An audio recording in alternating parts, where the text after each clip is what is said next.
Cowabunga dudes and dudettes! Welcome back to another Teenage Mutant Ninja Thursdays, the first of 2025. It's me, Sonia, your fangirl and a half shell, and if you saw the trailer, you know what we are talking about today. We are talking about the big bad behemoth of the Foot Fleet. We are talking about the re-release, let me wheel this bad boy in here, TECHNODROME. Look at that, it barely fits in the screen. Look at this.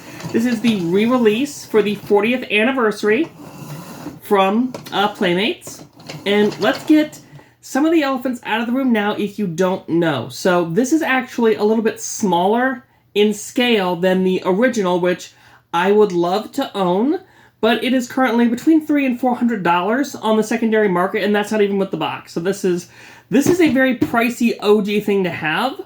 So to be able to get this for Christmas, get it for basically free, free for me anyway, was a super cool boon for me.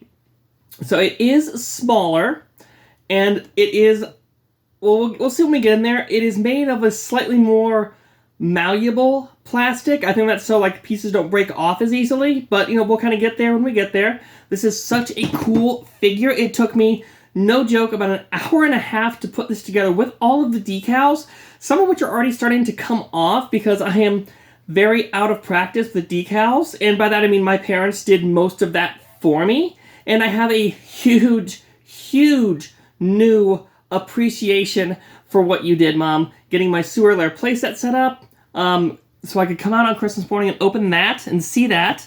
It was already open when I was a little girl, so I really appreciate that. I had that instead of the Technodrome. I didn't really know there was a Technodrome.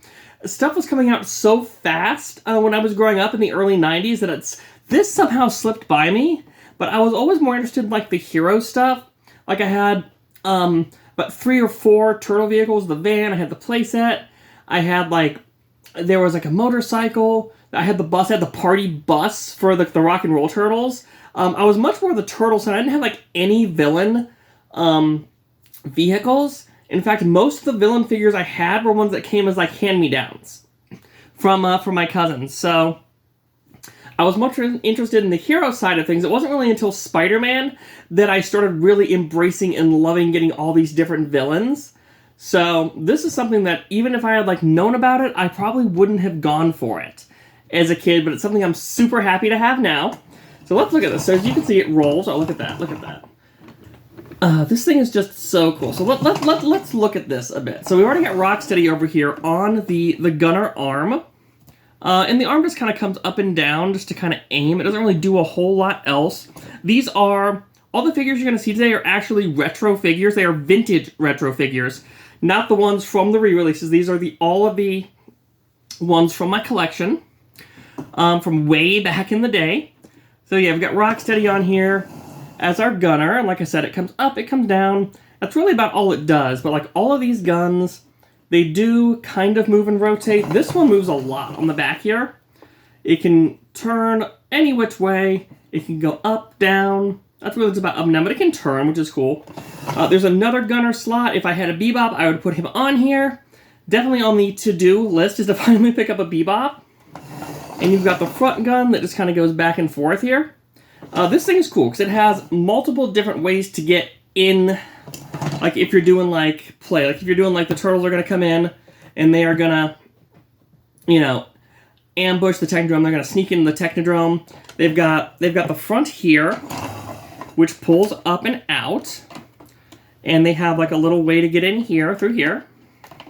It's a very tight fit. So I don't know if that's just, if this is one of the things that shrunk down, if the doorways were bigger on the old ones, but honestly, that doesn't really matter to me, because if it's a play feature, you're going to be using your imagination a lot. So they're crawling in, they're sneaking in, they wouldn't just like walk through right in, I guess. I don't know. So you've got that one, and around here you've also got this spiked here that pops open, and then, oops, there goes Donnie, and then kind of sneak through this way. And like I said, he doesn't quite fit. He doesn't quite, there he goes. It takes a little turning, but it's fun. This is a toy. And yeah, like they never fit perfectly in the sewer lair playset either, from my recollection.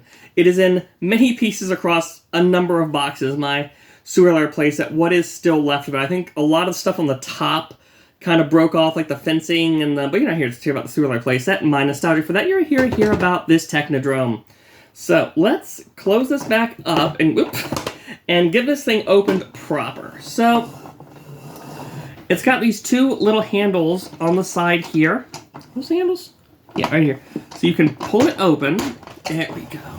That works so much better. Cool. And what I love is it has these feet, like actual like little foot feet to actually like hold it up. So you can actually keep it open. And get that. We're going to move it back into frame here. I don't think it's something into frame. That's actually something I've heard that's kind of a negative about this version is the fact the eye does not sit as snugly as it did on the original. Like it stayed on a lot better. But it's not a huge deal breaker. You just have to be a little careful with that. So actually we're going to show you this side first here. So we've got Krang in his little, what do they call it? A life support chair. And he can turn. There's a little dial in here to turn him around. So we can like look at his little console. And he does kind of graze this right here. He does kind of graze that. And I don't think there's a way, like his tentacles aren't really move out of the wayable for that. So he's going to hit that little side console there, but that's not a huge deal. There's that. There's this, which just kind of pops up. I think it's supposed to be like an ambush thing for like the turtle to come in and be like, kind of like pop his head up through there. Maybe like a sewer lid, maybe. You've got all your ammo down here. All your different weapon storage is down here. And it doesn't really hold a lot. It really doesn't. I tried to put as much as I could in here, and I was able to fit about 6 weapons in here of different sizes, like a small one and a large one. And I've got Triceraton guns. I've got stuff that I assume are Ninja Turtle accessories. But they all fit in here pretty nicely. Storage is always that way. Like I said, I'm not really sure if this is supposed to be like a teleporter pod or like it just kind of sits on here. It doesn't really snap. But what will snap into place here, and we can look in here. So we've got, in the middle here, we've got this trap door for like the turtles are coming in, and this trap door, which is not going to open now that I want it to. So they can fall, in theory, fall into the trap door. It's very hard to get, and I think that's what people are talking about the scale. There we go. It's kind of hard to fit everything in here, but it still works. I think it still works from a play perspective. Like, I think if you give this to a kid nowadays, they're going to be pretty chill with it. They're going to be pretty excited about all the different stuff that this does. The jail's cool in here because it actually holds all the other pieces that can't actually be pre-snapped onto the Technodrome, or else it won't close. So let's look here. Where's all my stuff here? It's a very snug jail cell. I can't quite get all my stuff in and out of here. So, right, there's that. And as you see, the jail cell does have little doors that will open and close. Very cool. And it actually has, this is where the entrance comes into on here. This is a really cool playset, and one that I'm really happy to have, despite all the perceived downgrades from the original, which is pretty legendary. Now let's look at the other side here. You've got Shredder's Command Post, and for the love of me, I can't find one of my boxes of vintage Turtles. So that's why we only have Mike and Donnie right now to represent the Turtles for this, because I cannot find my Leo, my Raph, or my Shredder. So this foot soldier here is going to sit in for Shredder, and you can see he's got like all the different like monitors and this and that on here, and he just kind of sits in here, and he sits very close to these. He's going to get eye damage if he could get eye damage from that. So those are like kind of like the more basic things. Let's talk about all these turtle torture devices, as I believe the box calls them, of things you can do with your turtles to once they get caught in the Technodrome. So first here we've got this, it looks like a couch. It really does look like a couch. It's supposed to be like a way to like further like mutate the turtles. Like they're supposed to like, you know, try to get information out of them, I guess, like by threatening them to, threatening to mutate them further, or maybe retromutate. You would put slime in here, and it would, like, drip onto them. This does not come with slime. It does not. I don't know if the original came with slime or not. I kind of feel like it probably did, but I couldn't find any confirmation one way or the other. So you just dump slime on your turtle here. And then you've got this little device, which is the brain scrambler. We'll just take Donnie since he's already out here. So the idea of this is that you strap the turtle into this, basically it's like a, not a tilt-a-whirl, but like, one of those carnival rides that just like spins you around. I may be thinking tilt-a-whirl. And they don't really stay on that well. And there's like 2 other holes in here for the strap. But this is as tight as I can make it go. I've tried to make it tighter to get to that fourth notch, or the 5th notch. So I don't really know why there's a 5th or a 6th notch in here. Now you kind of have to throw their legs up kind of like this, because it's a very tight fit. So it plugs in here, right next to this jail cell. And you can already kind of see that it is hitting. So you can't really, again, I think this is part of the size. Oh, wow, I actually got it. I actually got this to work. Okay, so this does work. You just have to really, really just,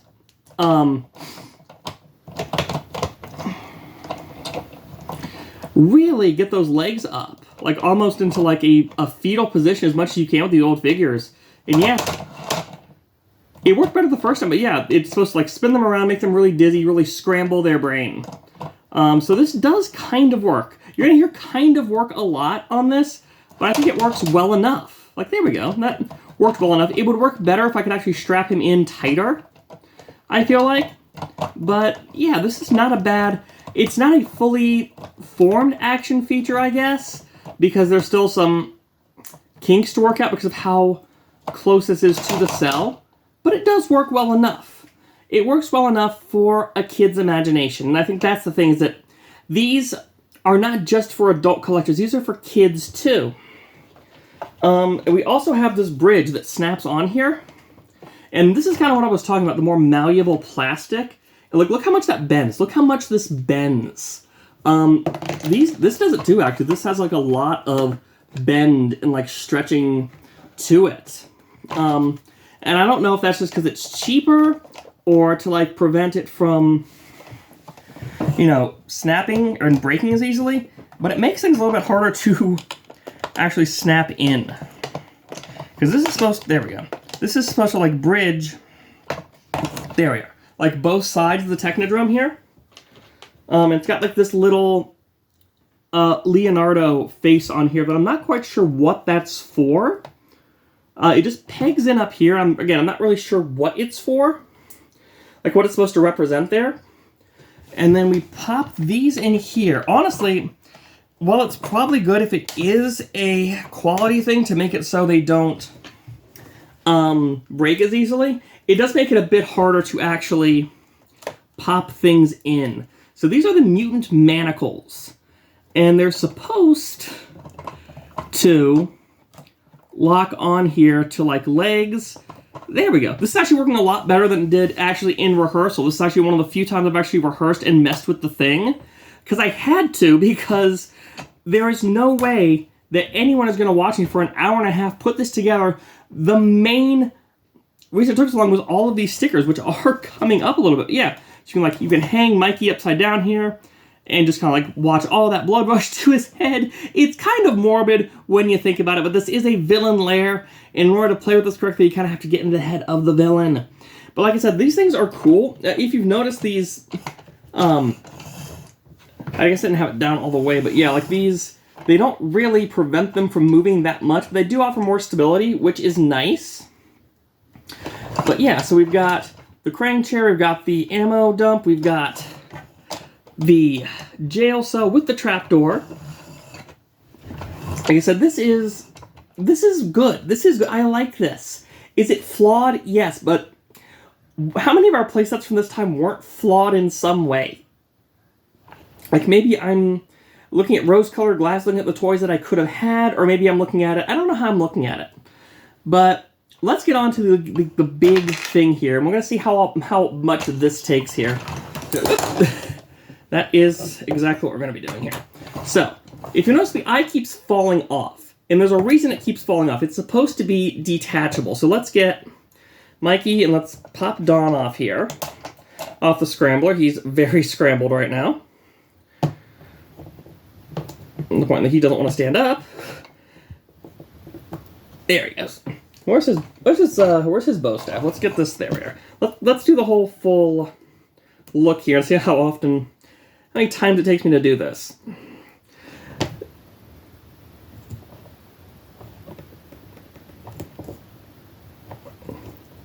I really scrambled his brains there. He will not stand.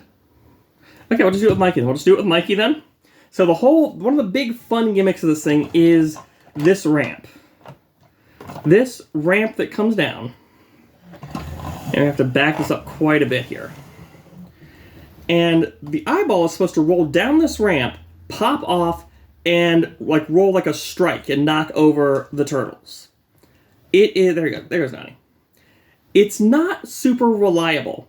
I have watched videos of the classic one, and it kind of rolls down and hits every time. So you're supposed to pull the helm, the wheel, and most part it gets stuck in this the ramp here. And yeah, you can hold it down, and it will do that. It will hit. But I've been messing with this and trying to get it to do this without assistance of the ramp, and I've gotten it a few times. It's just a weird technique that I'm not really sure how quite to do. Because sometimes it'll roll off the side like that. Sometimes most often it just gets stuck. See, it almost went that time. We're up to like 4 or 5 times here to do this. And I swear, I'm not padding time. I just want to kind of show you guys that this, also the wheel spins. The wheel does spin, and that's a really fun, nice touch. Even though no one can really use the wheel.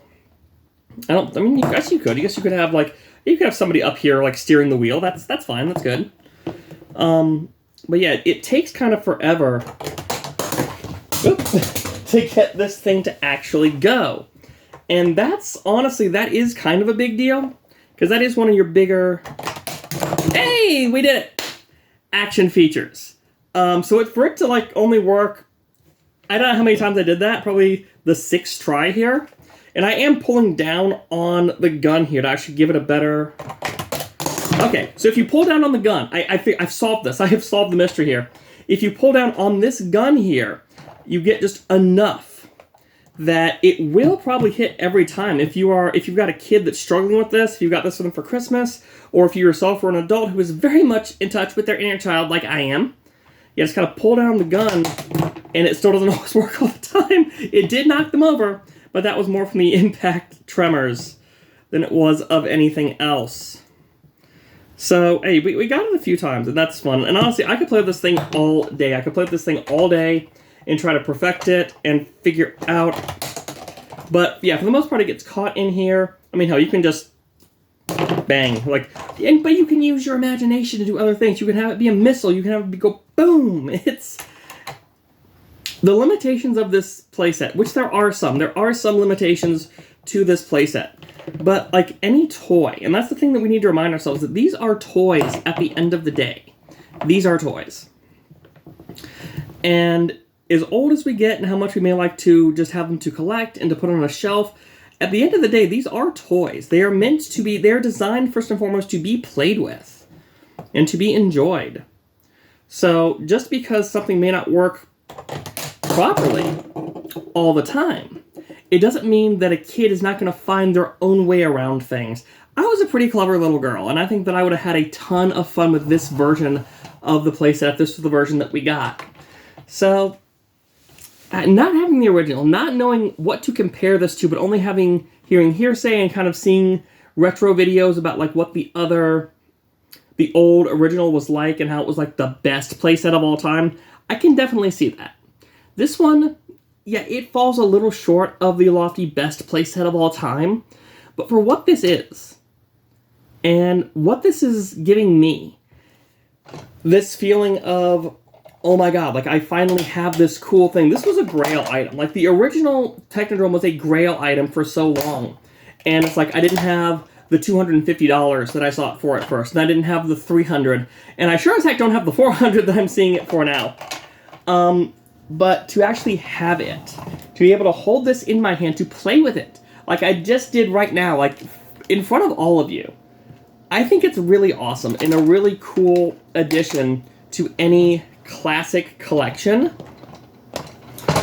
Even if you don't really collect classic anymore, like, I really don't collect classic because the price is just crazy. Like, things that we would have paid $8 for back in the day at most are now $25, $30, like $50 for like a single figure. Like, not this one, because these are, you know, common, but for any old figure like that, it's crazy. Like, I would much rather pay that $50 and get like a really nice NECA figure or a NECA 2-pack or something that I can customize and do a lot more with. So I think these old school vehicles being re-released, like, hopefully we'll get a Sewers Lair. Like, there's a lot that I see at Target and Walmart, like the pizza thrower, the toilet taxi. They re-released the party wagon or turtle van, whichever you want to call it. I think both are fine. But this is like the biggest vehicle that they have on the market right now. And I think if you're not one of the lucky few that owns the OG, I think you could do a lot worse in terms of playset. For how this thing looks on a shelf, it looks amazing on a shelf. I think this thing looks awesome. If you're just going to display it, that's a no-brainer. If you're buying it for a kid, like I said, not everything works exactly how it should, but it's all close enough that they can use their imagination to kind of fill out the rest of it, or they can problem solve, like I did. Honestly, when I did rehearsals, like messing with this thing, I could not get as many rotations as I did with the Brain Scrambler as I did right now. It's just a matter of like learning ingenuity and figuring stuff out. But I think this thing is so cool, and it definitely gets a massive passing grade for me. It's good to see original. What sequel is? Like, I think this thing has gotten raked over the coals, quite frankly, in a lot of collector spaces because of how inferior they think it is to the original. And while that may be true in some cases, for a girl like me who didn't have this growing up, and maybe for a kid who's like getting into the classic Playmates line through things like the new movie and TV show on Paramount Plus, like, I think this is a really cool addition. I think that any kid would be really happy to have this. So, yeah. This is cool, this thing is awesome, and this is probably one of my longest videos just talking about turtle stuff. So I hope you guys have enjoyed watching me drone about the Drome for about 20-something minutes. And if you like what I do here, this weird kind of just no script, let's go, just full charge, give me a like, you know, subscribe to the video. Yeah, if you like what I do, knock the eyeball off your Technodrome. Leave a comment, all that stuff really helps. But most importantly, the thing that helped me the most is seeing you guys come back time and time again, because that's why I do this, is for the people who tell me how much they love my videos. So, I hope to see you guys next time on the next Teenage Mutant Ninja Thursdays. Bye!